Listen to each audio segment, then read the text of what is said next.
Hello everyone, my name is Mirna and on behalf of the Mindalia TV team, we want to welcome you to Mindalia live streaming, where thousands of people around the world gather to see the lectures and interviews organized by Mindalia TV. Today with us, Angel Rebo, CEO consultant, TV host, international public speaker, president of the Wisdom for Kids Foundation, is going to be joining with Judy Hoberman. Judy is president of the Walking on the Glass Floor and Selling in a Skirt. She's an international speaker, trainer, executive coach, author, and a radio show host. Before starting with them, we want to remind you that Mindalia's mission is to share information that can help raise the level of consciousness around the world, and you can help us by subscribing to our channel, leaving us a positive comment down this video, or sharing it with someone that you know that can benefit from the content that we're going to be discussing here today. Also, while we are live streaming, like right now, we have the active chat open. Is the screen that you're going to be seeing here on my side, and through there, you can ask your questions, you can interact with us. We just please ask you to follow the format, word question in caps, and the actual question you have. Last but not least, Mindalia broadcasts from Monday through Friday, directs live in Portuguese through Mindalia Televisão, in Spanish through Mindalia Televisión, and in English through Mindalia TV English. We want you to visit our different channels and for you to find out all the different and beautiful content that we are developing there. And we also want you to collaborate with Mindalia with your own valuable content. And for that, you can go to our website and you're going to be finding on the top a link. It says collaborate with Mindalia. That link is going to take you to a form that you can fill out for our technical team to contact you. I'm not going to delay this any further. I'm going to leave you with Angel, with Judy, and with a very special guest that is going to be joining us today, Angel, Judy, and Anastasia Button. Thank you. Welcome to Mindalia live streaming. The screen is yours. Thank you. Thank you very much, Mirna, for the introduction. And welcome back, Judy. How are you? Good morning. Oh, no. Okay, good. Excuse me. Got it? Oh, okay. I was going to say, I can't believe we're almost in December. Like the year is coming, it's coming to an end. We've got so much to do and so many amazing people to bring on to Mindalia TV. Absolutely. Great people every single week. And today is another day in paradise, Judy. I was just reading something from my tea bag because I'm drinking tea today, and it says, nature doesn't hurry, yet everything is accomplished. And it's a saying which is signed by Lao Tzu. Isn't it beautiful for today? Absolutely, absolutely. So do you want me to tell you who's on today? Please. So today we have the pleasure of Anastasia Button. She is a millennial girl. That's what we call her. However, she has the wisdom of, you can't even imagine. She is very wise for her age. She loves to talk to millennial entrepreneurs about direction and execution and excitement. And she also is an author, a coach. She has so much passion, and she changes her direction sometimes to make things even better and more informative. And I know for a fact she's also launching something brand spanking new, but I'm going to let her tell us about it. So Anastasia, welcome to Mindalia TV. Thank you for having me, everyone. It's a pleasure to be here. Welcome, Anastasia. She's joining us from Colorado, so there's where nature is coming in also, Angel. Yeah, for the fluctuation of nature here, yes. It's beautiful. Well, thank you for being here. As Judy and our audience knows, we are extremely, extremely sensitive about new generations and generations that are going to make a big difference in the planet in many different areas. And obviously the workplace is one of them, but nature is also one of them. And, you know, we were talking before the show about the differences in temperatures. You know, in the same day now we can have in Texas or we can have in Colorado like a difference of 50 degrees Fahrenheit in the same day. You know, that definitely means that, you know, something is really changing fast and fast and fast. Unfortunately, my grandpas died, but I can talk to my mom and dad in Spain. And they really don't recall an era in which, or an age in which, you know, so many differences were really happening. But I guess that, you know, that's something that we have to cope with. And how is that lived in Colorado, one of the, you know, strongholds of nature worldwide? Well, Colorado's kind of funky. Since my family has remembered, we've been here for about 200 years or so. We're right where the valleys of Kansas meets the Rocky Mountains. And so a lot of different things happen with the weather. It is a place to come and hike and ski and camp and explore. We have so many different terrains, but because of that conversion of two different areas, we tend to get some pretty weird weather every day. And so it will be, the joke is, and it's been the joke for about 20 years or so, probably even longer, where they say, if you don't like the weather, just wait 5 minutes. So, so I don't know if my location is the best place to have that discussion when it comes to crazy inflection, but maybe it is getting a little bit worse for sure. But we tend to just have weird weather as is just because we're in the Rocky Mountains and the cusp of it. So that's amazing. Yeah. So that's amazing introduction. What made you do what you do today, Anastasia? Well, it was interesting. Speaking of weird weather, I was standing on a roof one day a few years ago, and I was looking out at the Rocky Mountains. I was in Denver, which is not in the Rocky Mountains, as some people would imagine. And I'm looking at the Rocky Mountains. It's a beautiful day. Storm is about to roll in. But I realized that I wanted to just freaking jump off that roof. Because at that time, I was just in such a miserable existence. I had a job I hated. I had a boss that was stealing money from me and the clients that I was serving. And I just felt like I was lost because at that time, I was a roofing contractor. So in Colorado, we get a lot of hail. And that hail comes at like a huge surprise. It destroys roofs. It destroys homes. And so what I did is I would knock on doors and try to sell refurbished roofs to these homes. And I'm standing on this roof that day, and I had sold that roof, which means I was going to be able to pay rent. So it should have been a moment of celebration because I was a broke roofing contractor. And so it should have been in a moment of celebration, but it was a moment of misery. I just hated what I was doing. So I said to myself, I'd rather jump off this roof than to knock on one more freaking door.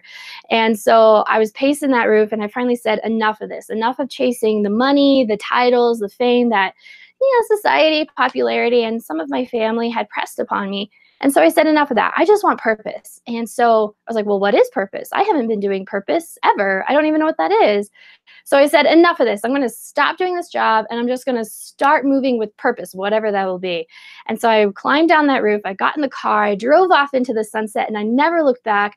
I found purpose through a life coach, and it really identified that I wanted to help people in my age group where I was struggling. It was kind of this story of pain becomes purpose, where I wanted to help people understand what their purpose was, make something around it, and make money or have a career or lifestyle around that purpose rather than feeling like you're suffering behind a cubicle, if you get my drift. So that's what I've been doing for the last 3.5 years. I published a book. I speak internationally. I do corporate consulting for millennials, but mostly I just work with millennials, getting them from startup to 100K in 12 months or less. So just so you know, Anastasia, and I don't know if you know this, I started as a roofing contractor as well. That's right. So when you were saying that, I am cracking up because I remember being on the roof going, what am I doing here? It's like the weirdest thing. And I mean, it's a great job and you can make tons of money, but if it's not where you're supposed to be, it's not where you're supposed to be. So what was that moment when your life coach helped you open your eyes and discover the purpose? Like, was it steps along the way, or all of a sudden you were having a conversation and it just jumped out at you? It wasn't conversation. It was more questions that I have never even thought about asking, and no one has ever asked me. I grew up in Denver, which is a popular city, but I was homeschooled. Therefore, I wasn't around teachers, counselors, and things like that. So, there wasn't a lot of, and I mean, to all innocence of my family, there wasn't a lot of questions as to what do you enjoy most in life? What do you really want to do with your life? What purpose do you have in life? It was more, okay, you're going to go to college. What are you going to get a degree in, and what's your job going to be, right? And so that's just how things were at that time. And so when I had this life coach, he was asking me questions that I had never even identified to ask myself, like, why do you want to have purpose? Why do you want to travel the world? A lot of why questions that I always knew what, how, and when, but I never knew why. And so just asking me pretty much over and over, why, we really got down to the heart of it. And, you know, in sales, it's pretty much like the idea is 5 whys and you get down to the real core purpose. And so that's really kind of where it came down to. He just kept asking me whys. And I finally came down to the purposeful meaning of my life, which came from pain to purpose. And I think it changes over time, purpose does. But at that moment, it was, I want to make an impact, and this is how I want to do it, and I'm just going to go for it and just take action on purpose alone. Interesting. Do you think that millennials ask this question themselves often?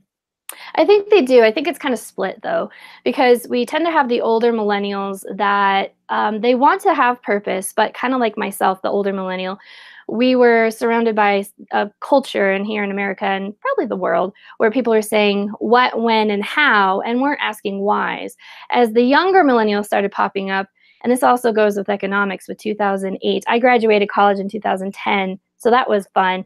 And so those who are graduating later, 2015, they had a much easier way of getting into the workforce. So they had the ability to start asking for why because there was less fear around what.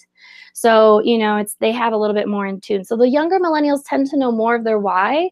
Older millennials, they struggle. They've probably been in the corporate world for a long time, and they just feel like they don't have a sense of purpose. So how many of those? Oh, sorry. Go ahead, Angel. Go ahead. How many of those that you see that maybe they have a purpose? Is it the same split like men and women? It kind of is. I tend to find a lot more women who are more open to the idea of why. A lot more men. Some tend to seem like they're a little bit more closed off to asking purposeful questions because, we have a lot of cultural understanding that you got to man up, you got to be strong, you got to not have emotions. So why does it matter? You just need to provide, right? So, and success is key. So I tend to find a lot more male millennials not being open to the whys. I even have some male clients that still struggle to answer some of the questions I ask them, but eventually I break them. But we have some struggle there. But women, they tend to be a little bit more in tune with that side of themselves, and they want to have that, and so they're a little bit more open. Yeah, that actually was my question, Angel, was about men and women and the millennials. But there's another question, though. There's a lot of myths or misunderstandings about millennials. The first thing that comes out is they're entitled. They always feel like they're entitled, which I don't find that as often as people seem to let me, lead me to that. But, there's studies that come out every day. Like the other day I read that millennials don't want to live in the city. They want to live in the suburbs. That was never anything that we would even think about because millennials are city people, or millennials want to eat this, or millennials don't want to save money, or millennials don't want a job, or look at the millennials' resume. They jump from job to job. So there's so many myths. What do you say? Like, what is a millennial? I know everybody's different, but is there something that we can start to change the vocabulary and the conversation that we're having about millennials into a more positive one? This is probably the biggest content and question I get every single time when it comes to the subject. There is so much information out there. There's so many articles that are looking hypocritical because they'll come out with article A, but it contradicts article B. It's like millennials are going to, they usually say kill. Millennials kill the beer industry, but now they're killing the wine industry. So which is it, right? And so, millennials are killing the economics in the city, but now they're killing the economics in the suburbs. So it's kind of like, what is really happening? If you really want to know the real research, in all honesty, you probably don't want to be reading large publications, especially small publications. You really want to go down to the source. It's getting so crazy. So let me give you the history of this millennial, academic analysis of this one generation. It's the most studied generation of all time, understandably, because we made a statement, I guess. So the first article that ever came out about millennials, especially this entitled word that you mentioned, was the New York Times. I believe it was 2003 or 4, somewhere in there. I'm kind of slipping. It's in my book. But when you look at that article, it was really the first article that really created this wave of attention towards millennials. And he said in there that millennials were entitled. Unfortunately, he did not do his research. He was going based off of opinion, but it was not written nor was published as an opinion article. So that started the whole craze, and that's really started where the ball kept going, the snowball kept getting bigger and bigger and bigger. And now we have research that's just so contradicting. It's not even, it's ridiculous. So if you really want to get down to what is accurate, you really want to follow the institutions that really do the research, like Gallup, universities, and the research of generational kinetics. So things like that is where you want to get your research the most. Like here's the thing is that, you know, even I was kind of trapped into that for the first few months of my career. I was like, oh yeah, millennials were born between 1980 to I think I said to 2010. It's like 20 years spread. But then I was like, whoa, there's way too much information out here that's contradictory. I really have to pin down to where the actual research is happening. And that's when I started paying attention to these research institutions. So actually, millennials are born between 1979 to 1995. And this has to deal with many things. It deals with culture, it deals with technology, and it deals with global events. So, you know, it's kind of hard to say what is a millennial because there's so much research out there, but generally you're looking at late 70s to early 1990s. And these are people that have gone through the 9/11 catastrophe, grunge rock, Britney Spears, and the collapse in 2008 around their college and high school years. So at a very adolescent age, they were exposed to some very big global events that were really impacting not only their lives, but all the lives around them and their friends abroad. That was kind of the first time that's really happened, where a generation was affected globally together, and they knew about it from each other versus, you know, kind of having a separation factor due to technology. Does that answer your question? Yeah, that totally does. And Angel, you can, you know, because you were born in Spain and you have, you know, people that you've worked with across the world. So what are you hearing about that? You know, what do you hear about millennials abroad, Angel? I have to tell you, it wasn't until I moved to the US in 2010 that I really started to be massively bombarded by the term. There's a guy that lives, I think he lives in Austin. His name is Jason Dorsey, I think his name is. He's written a lot about millennials. A very nice guy. He's a millennial himself, maybe a little bit over that age. But again, I said, oh my God, I mean, why are all those kids put into that bucket, like as if they're all together, they're all homogeneous, and you know, they all do the same thing, and then suddenly everybody started, or I started to hearing or to listening to everybody talking about this. So I guess the answer to your question, Judy, is that even though it's a generation that exists globally, it's not as what is that? Maybe the media are not so focused on them, you know, and even I would say corporations are not so focused on them. They just, you know, it's just another generation, but you know, it isn't until they have to deal with them on a particular circumstances that maybe then they say, okay, so what's the difference? But you know what? I am a very positive guy, so I think that millennials bring a lot of great stuff to society. You know, bottom line. So if caring for having or working at a conscious company, or working for a, you know, environmentally minded corporation, if that's what millennials are bringing, I mean, I love that. And if they are more into renting cars than buying cars, and they prefer to take scooters when they go to downtown of any city in America as opposed to, you know, taking a cab or whatever, I mean, I'm fine with that. Mm-hmm. So it's a great question. So in Latin America, where I lived before coming to the US, millennials wasn't that term. I mean, it really wasn't. You know, it was only a term that you would be listening if you were, you know, watching news or TV from other places. And in Europe, it's honestly, it's the same thing. But definitely there's something that this age group have or has in common. There's definitely something. And you mentioned a few things about the origin and about several, you know, trustworthy institutions that where we can get some trustworthy information. I would say that what I see at least with when I go with Wisdom for Kids, I don't deal with my millennials. I deal more with, you know, kids from 7 to 15. Wisdom for Kids is a foundation. We help underprivileged kids in Latin America become entrepreneurs using their local resources. So you know, they're more conscious about the environment. They're more conscious about, you know, what's going on in the planet. But they're also more engaged with electronics and with technology. So that's a balance. I guess they are more informed, but probably not informed on everything that they should be informed. Mm. Anastasia, do you think that the millennials are good role models for the generation below, the ones that are coming up? Because you are our future. So we're looking for the role models that, we're looking for our future to take our places. So are you the role models for the next generation? And like I said, we want to make sure that there's something out there about the positive aspect of millennials, because they do bring a lot to the table. And when somebody says to me, oh, they're so entitled, I just want to like shake them and say, you're making a huge generalization. So how are you as role models for the next group coming up?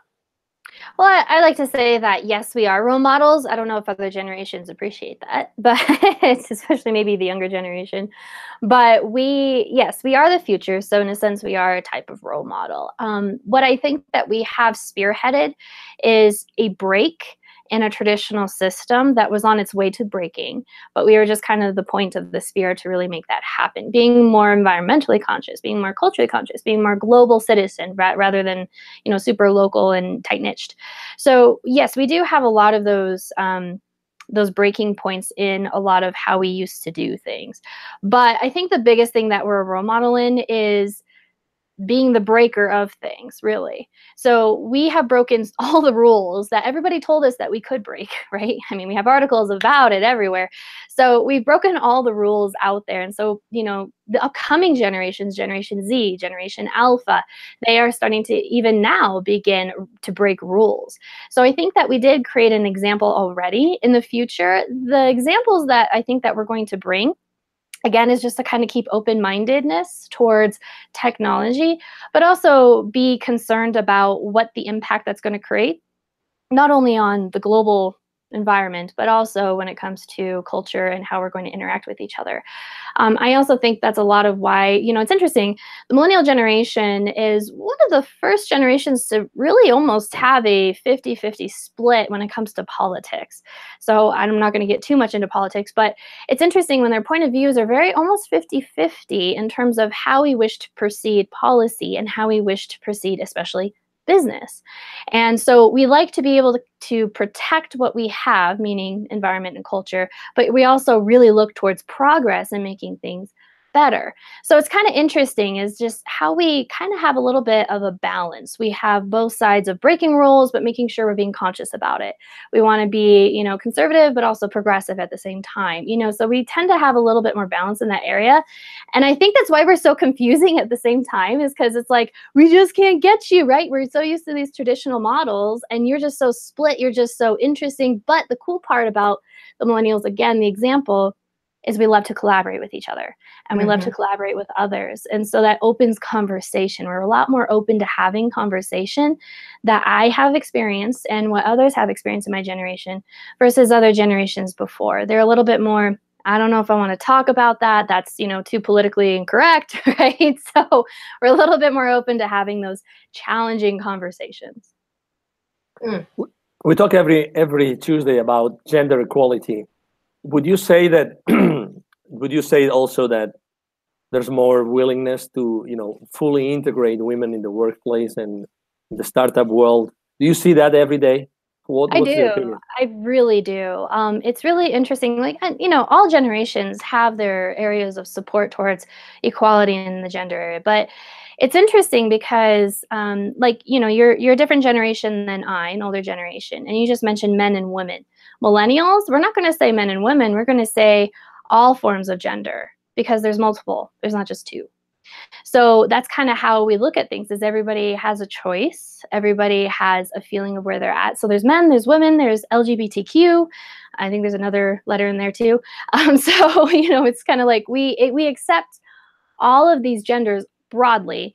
We accept all of these genders and we're really looking at how we can include more diversity. That's another big thing with millennials. We're really big into diversity in all aspects. That could be, gender, that could be race, that could be nationality, that could be age. We're really open to, again, collaborating and allowing more space for conversation. What about diversity of thought? Because that's a big thing. We talk about, like Angel and I talk about inclusion, diversity and inclusion all the time. But one of the things that we always bring out is, if we're going to include people, make it more inclusive, it also has to be diversity of thought. So is that part of diversity for millennials as well? I believe so. I mean, the perfect example is something that millennials spearheaded again, which was as an audience member, was the TEDx movement and the TED movements. So if you look at any TEDx, if you look like a whole spread off their website or just on YouTube, you see such a diversity of thought. I mean, I think there was one the other day that talked about why being a pedophile was okay. Like, you know, so when it comes to all different types of thought, it's allowed on stage. Whether it's accepted or not is up to the individual. But when it comes to conversation, we are more open to having those conversations. I love the concept of breaking rules, because I think that there's a lot of rules that have to be broken in the corporate world and in many other areas of our society. You work in the startup world. You work with entrepreneurs. So how would you say that they are more disruptive than previous generations? What do you see there, Anastasia?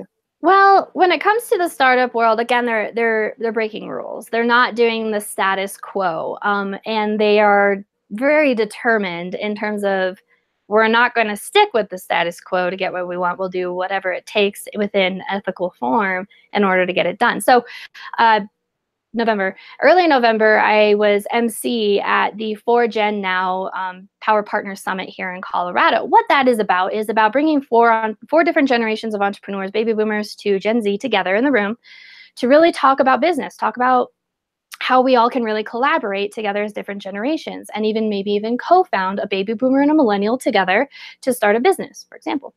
So I emceed there, and it was really interesting to really see all the investors in the room, and how I was speaking to the investors, and when they were chatting with all the other startups that were in the room as well, they really talked about how they have had to change their tactics in order to invest in startups as well.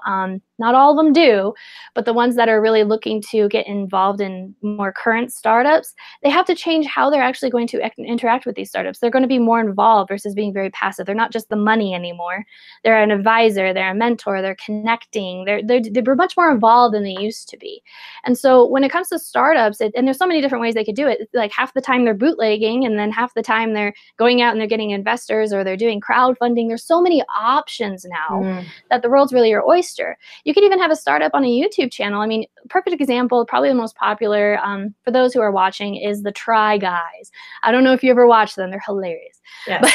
But they came from BuzzFeed, where they really learned all of their amazing content. And BuzzFeed is purely a YouTube channel company. That is it. That's all they do. And so they came from BuzzFeed, and they became their own channel, the Try Guys, just 6 months ago. And what do they do to raise extra funds? Not only they get paid from YouTube, they have their own merchandise, but they have a Patreon account. Patreon is basically a way that you can gain subscribers from your audience. But also another concept that's kind of cool is that movies are moving into the startup space as well. So movies, now you can actually be a fan and an investor at the same time. There's a movie that came out recently this last year with Anne Hathaway. Don't remember it. But what it's about is that they were able to go through this company that, in a sense, like crowdfunds or Patreons, that goes out and gets people to give them money for the movie. So now I could be an investor in a movie rather than having to go to these huge studios and producers. So startups are really coming down to the individual in terms of how they can raise funds. So there's a lot more options. It's a lot of breaking rules. It's becoming more social rather than isolated, which is really millennial because we like to collaborate. Well, but you also have a lot of different tools that have come through all the millennials, like crowdfunding and, all of those things that we didn't have before. And I know there's things that haven't even been invented yet, but in 6 months, they're going to be, something amazing. So what is the vision for you business-wise for the millennials? Where do you want to take the millennials? I know you have the program Startup to 100K. Which 100K is not just a millennial thing. 100K is every person that starts a business. I just want to make 100,000. I'm not sure where that number comes from, but what's your vision for you personally to take your millennials so they are changing the world? Because that's one of the things that we all want to do. Mm-hmm. So the startup to 100K is, again, kind of breaking that milestone, like you mentioned. Like, it seems to be like, in your words, there's like a ceiling that they can't seem to break. And if they don't break that ceiling, they can't seem to see past it. And so what I do is I get them through that program first, is startup to 100K. Let's break that ceiling. Let's break it as fast as possible. And so when we get through that ceiling, it's really all about scale and expanding impact.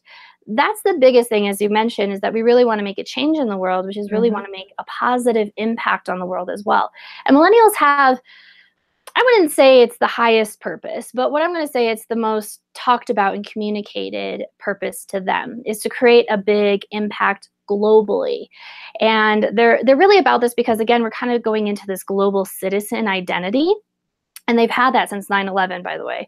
So when 9/11 happened, it affected the entire world. It was the first time a catastrophic event happened on live television.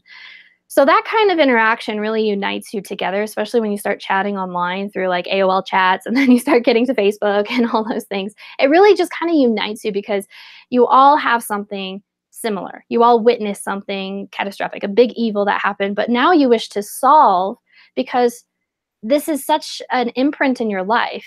You wish to create more impact. For example, my mother was an instructor for nursing in 2010 to 2017. Before that, she was a nurse for like 30 years. So when she was instructing, it was really interesting. They found this huge shift. After 9/11, around 2005, when Facebook came around, all of a sudden, all of these people shift from corporate to become nurses.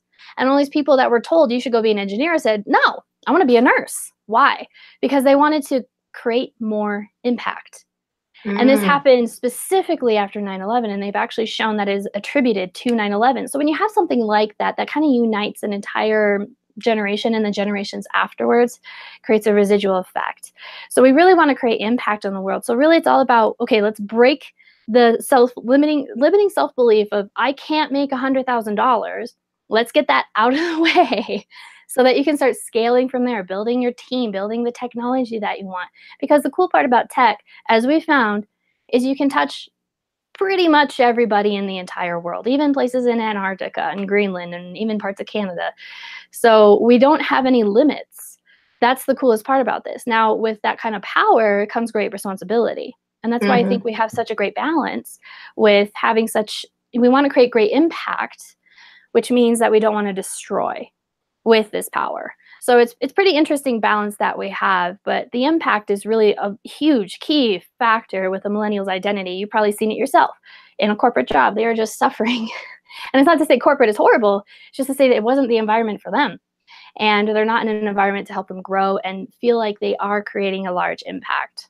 Does that answer your question?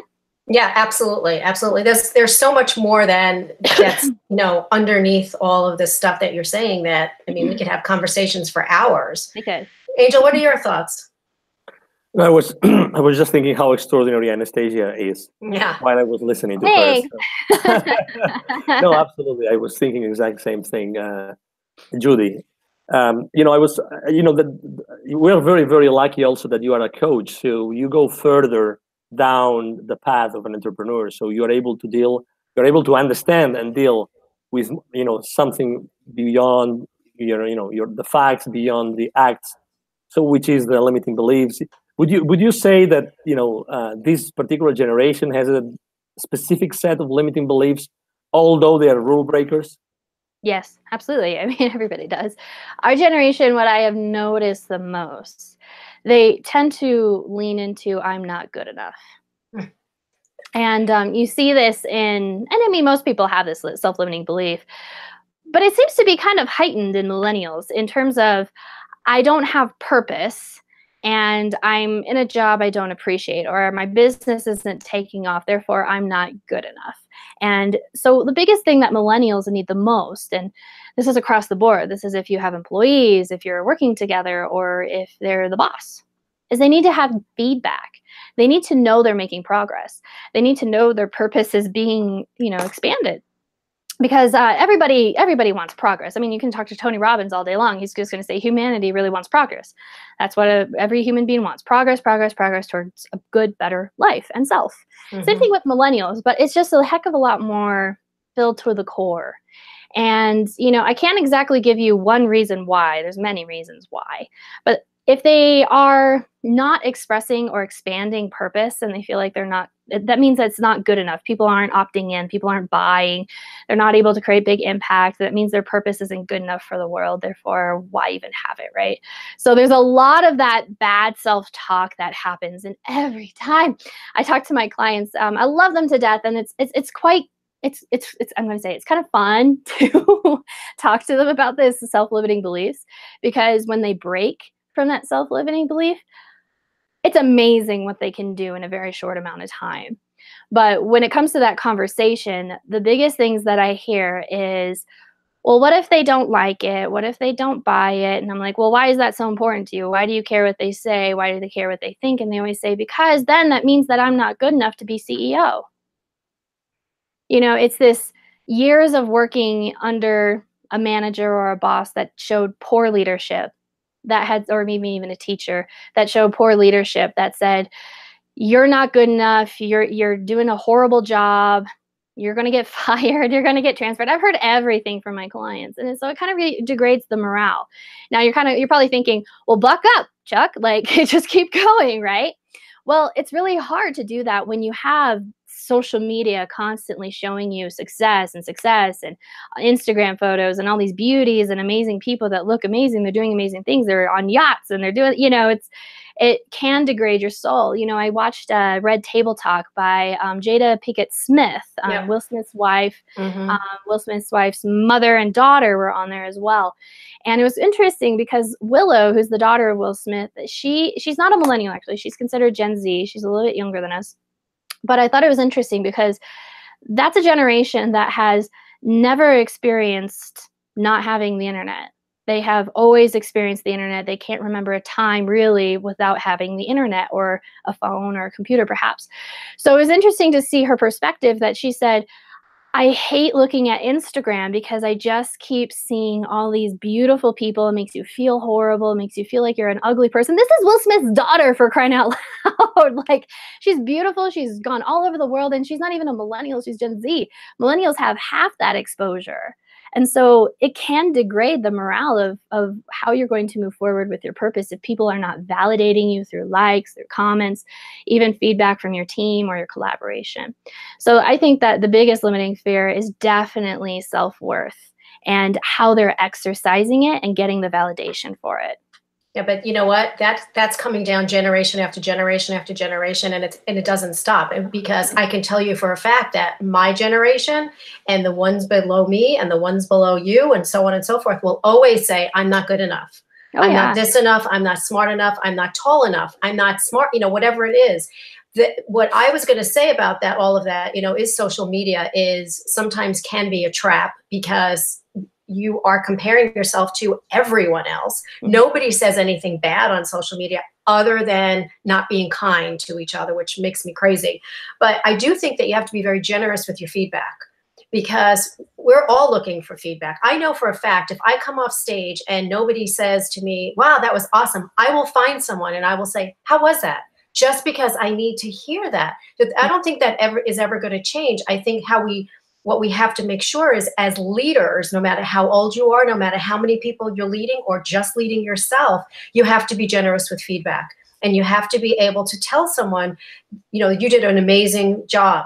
This could, why don't we try doing it this way? Whatever it is, it doesn't have to be criticizing, because people have learned through the generations that when they lead with fear, then nobody's ever good enough. And they're not going to be able to go forward. So I think you're 100% correct. But unfortunately, millennials will never own that, because it is every generation. And it's also male, female. More women think they're not good enough than men. Men might think it, but they don't actually say it. Women say it all the time. I'm not good enough. I'm not smart enough. I'm not old enough. But also go back to when you were younger, like your teacher would say to you, well, you're not smart enough to go into that special class. Or you're going to the amusement park and they say, you're not tall enough. These are all minor little things, but all you hear is, I'm not good enough. I'm not good enough. And it comes up at the most inopportune times. So, Angel, as a male, what are your thoughts about being good enough or strong enough or smart enough? No, I was going to ask, Anastasia, I mean, what is there any generation coming that's going to change that? What do we have to do from a society perspective so that everybody has a very clear understanding of their self-worth? What needs to happen? What do you see? Do you see? I mean, do you see people that are there for anything, regardless of what others think about them, or what do you think about the coming generations after millennials regarding self-worth? It's interesting. So a lot of generational studies show that we have millennials, then we have Gen Z, and now we're coming into Generation Alpha. Now, basically, they're reaching the age of 7 and 8 years old right now. So, this really young generation that's coming up, we're going back to the beginning of the alphabet, Generation Alpha. And with this generation, they are already predicting, and you can't really predict, right? But you can guess, you can do an educational guess. So they're educationally guessing that this Generation Alpha is going to absolutely blow all of us out of the water. And I think that's every generation, but this is more so. This is pretty intense. So these students that are, 7, 8 years old, majority, and this is kind of worldwide of what's happening here, especially in Asia and parts of Europe and parts of the United States, where they are already teaching these kids not only how to code, how to build, how to show leadership, how to do teamwork. Anti-bullying is a huge thing right now. All of these social impacts, and it's kind of interesting. Not to try and do a big shout out, but it's kind of interesting is that these kids are, below the ages of 8. They are the children generally of millennials and older Gen Z, and so it's kind of like, I wonder what's going on here. So we're finding different leadership practices towards children. We're finding different ways for them to develop naturally than rather just being a test taker in a bubble, fill-in maker. And so we're having them actually to solve problems together as a community, again, that collaboration idea. So when you do that, when you have kids coming together, trying to work together to solve a problem, showing leadership, anti-bullying, what you get is that everybody has a piece in the project. Everybody has validation that you are important to the project. And so it kind of builds up a lot of confidence, and it builds a sense of community with these kids. So I'm really excited to see what happens with Generation Alpha. That may not be the generation that takes us to the moon of saying everyone has self-worth, but it may be the generation that follows them. The rule of thumb is that you can only change a huge cultural shift or a huge thought process within 2 generations. So we're really moving into that Generation Alpha and the generation after that. So I'm really excited. By the time I'm like 80 years old, we'll see what happens with that generation. But you can see some of the young ones that are coming out and doing amazing things already, like the young ones that are inventing things, or somebody that takes it upon themselves to create something for children with cancer, and they're only 8 themselves. Things like that you're thinking, wow, these are, amazing thought processes, and who is reinforcing that? So is it the parents? Are the teachers? Are there thought leaders on social media that these young ones are already watching and listening to? It would be a really good study to find out like who they're listening to, what they're doing. Yeah, that would be actually, I would love to look into that. It's funny you mentioned that is because in September, I'll be speaking. Now, I didn't know this existed, so that's kind of interesting. I'll be speaking at a conference for the Colorado Marketing Educators Association. And these are high school teachers that teach marketing. I was like, that did not exist in my world when I was in high school. So that's kind of cool. So we got to chatting, and there's this new school I think is a great example of what's coming. So it's called the Cherry Creek Institute. So it's this nicer top part of Denver, but it's a charter school. Charter schools, that's becoming a huge thing. So that's adding to a lot of the education. But in this charter school, they're doing all sorts of things where it makes it super relevant to today's workforce. So when they graduate, they will need little to no education in order just to slide into a job or to start a business that is just going to take off, or business while they're in school. So we are really accelerating how we're doing learning. So like you mentioned, I'm really excited to see the studies that start coming out from there. So now that you mentioned that, I'm just going to go back to this gal, and I'm going to be like, what studies do you have? And I'll send it to you guys if I find anything. Yeah, that'd be awesome. There's a school up here that they decided to build for kids that are not necessarily academic. So part of it is coding, part of it is automotive, part of it is culinary, all these other technical things that, I remember when we were growing up, you didn't encourage kids to do technical things because it was kind of like, you need to be corporate America. And then all of a sudden, the people that are into those fields, there's nobody to follow them. So what happens to the electricians and the plumbers and the automotive? And well, now again, it's coming back into vogue where people are saying, why don't we do technical things? So I think it's coming back. Yeah, absolutely. And I think, we know kind of what the thought process, especially in the 90s, was that we don't need to put people into vocational work because we have all these robots. So, I talked to this one guy. He was like, I'm so angry at certain people that are stealing our jobs. And I looked at him and I said, these people are not stealing your jobs. Robots are. And so it was kind of funny. He was like, oh yeah, you're right. But yeah, it's interesting how we are circling back to saying, oh, we can't just rely on robots. We have to continue to develop and still have a human touch. So yeah, we are kind of circling back and saying we need more tech. But in the 90s was this big thought of, we don't need that. I mean, we have robots, so why promote that? Mm-hmm. Do you see that when you go to these conferences, because you're also a public speaker, what do you think that young generations are looking for when they go to a venue to listen to someone? 100%, they're looking for mentorship.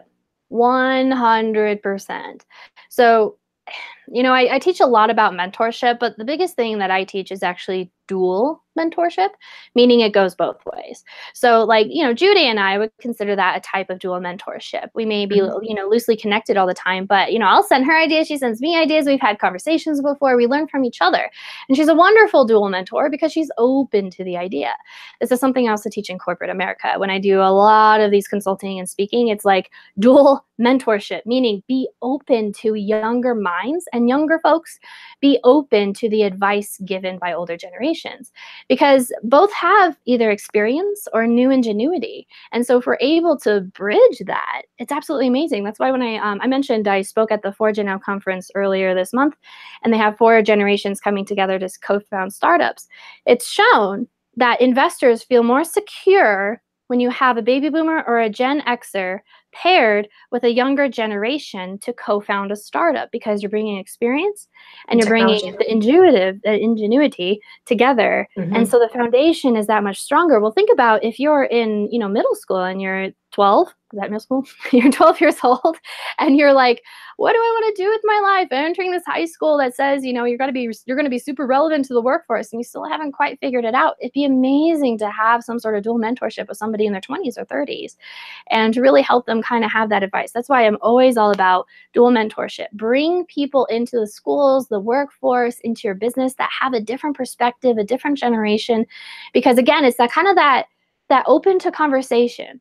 That collaboration piece that we're spearheading as millennials, breaking rules, is letting everybody have a say, or have a voice, but not a say, but to have a voice so that people can listen, analyze, and then implement. So dual mentorship is extremely key with that. And you can have multiple dual mentorships too. Yeah, and a lot of the schools have official mentoring programs. Like I do a lot with the universities here, but I always tell people, if there's not an official mentoring program, form an unofficial one. Find somebody that you admire, find somebody that has a trait that you want to learn, and just say to them, Anastasia, I really like the way that you do this. Will you show me how to do it? There it is. There's the whole conversation, and then we can work together. But if somebody says, no, they're not your person anyway. But if there's nothing official, then find something unofficial and do it. Angel, what do you think? Yes, I think that just the fact that millennials are looking for feedback, that's a huge difference. Mm-hmm. Just that they are open to learn, they are open to know that what could they do to improve, what could they do to do a better job. But are they also open to tough conversations? Millennials? Yes. Yes, they are open to tough conversations, but like everybody, they're not going to feel comfortable. They're going to be like, oh, here we go, right? They may try to avoid the conversation if they can, but they'll have it if they have to. But here's why.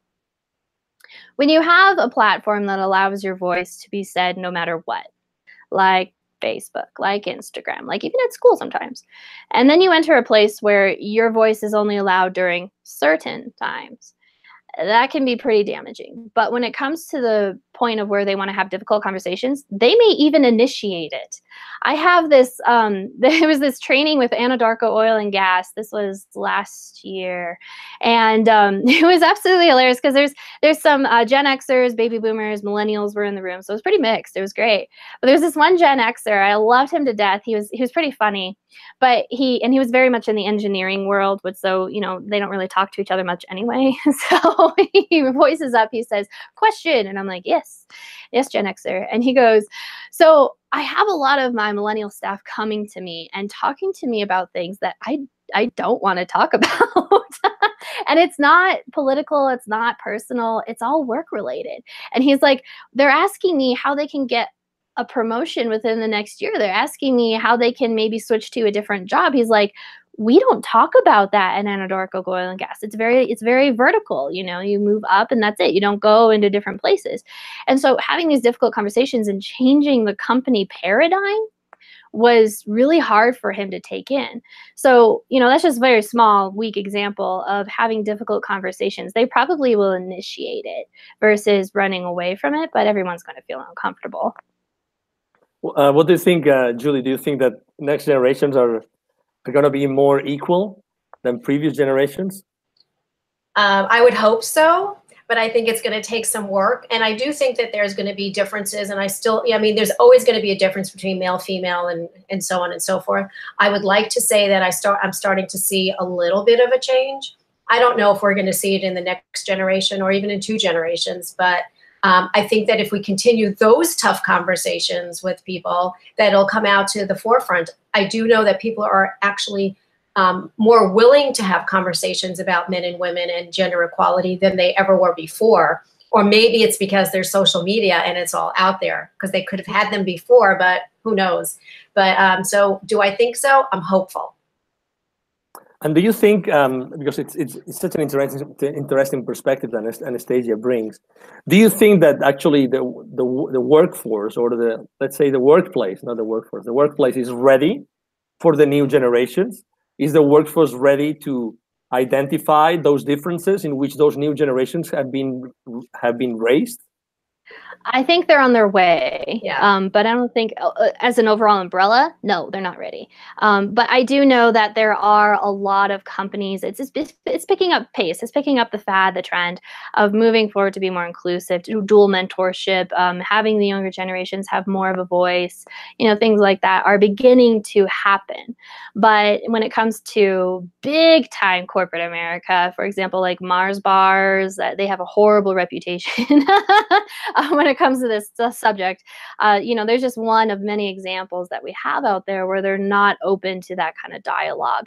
And it's unfortunate because, you know, we all know of companies that became irrelevant to the workforce, and that's irrelevant to the marketplace, because when you have a diversity, and I think we all kind of know this, when you have a diversity in your workforce, when you have a diversity in who has a voice, not a say, but who has a voice to spread ideas like TEDx, you have the opportunity to be more relevant to the workforce. Because what's one of the better ways to be more relevant to your workforce, but then go and ask those who you're actually targeting that works within your company.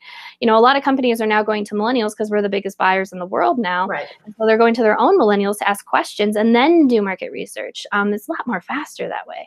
And so they're becoming more inclusive. They're becoming more advisors on board of directors for huge corporations, just because they are tuned into that market. So now they're becoming more relevant. But who didn't do that? Who didn't include themselves and keep themselves relevant? We got Blockbuster, we got Kodak, we got soon to be Sears, we have Kmart.